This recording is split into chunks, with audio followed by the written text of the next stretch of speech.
Welcome back to another technical deep dive here in the debug zone. Today, we're tackling a big question and breaking it down with insights from other users. Hopefully, this clears up some misconceptions and helps you get the answer you need. So buckle up, stay a little curious, and let's jump right in.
And that's a wrap.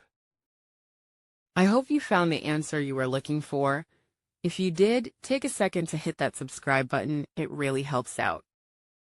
And let me know in the comments which solution worked best for you. See you next time in the debug zone.